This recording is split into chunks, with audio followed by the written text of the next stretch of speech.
Heart attack വരുന്നതിന് മുന്നോടിയായിട്ട് പേഷ്യൻസിന് അനുഭവപ്പെടുന്ന ചില ലക്ഷണങ്ങളുണ്ട്. ഇതെന്തെല്ലാമാണെന്ന് ഞാൻ പറയാം. നമ്പർ 1, ഇപ്പോൾ നടക്കുമ്പോൾ ഒരു അസ്വസ്ഥത.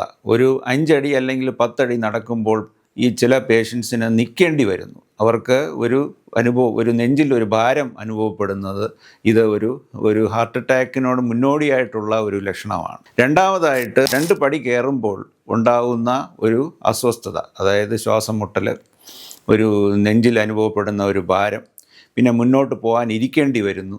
സോ ഇതൊക്കെ ഒരു ഹാർട്ട് അറ്റാക്ക് വരാനോട് മുന്നോടിയായിട്ടുള്ള ലക്ഷണങ്ങളാണ്.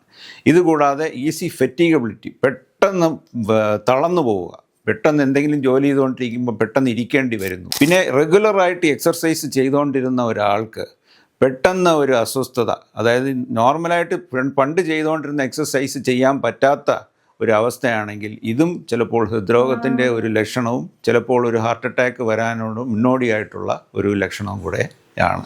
ഇതൊക്കെയാണ് ഒരു warning signs of a heart attack എന്ന് നമ്മൾ പറയുന്നത്.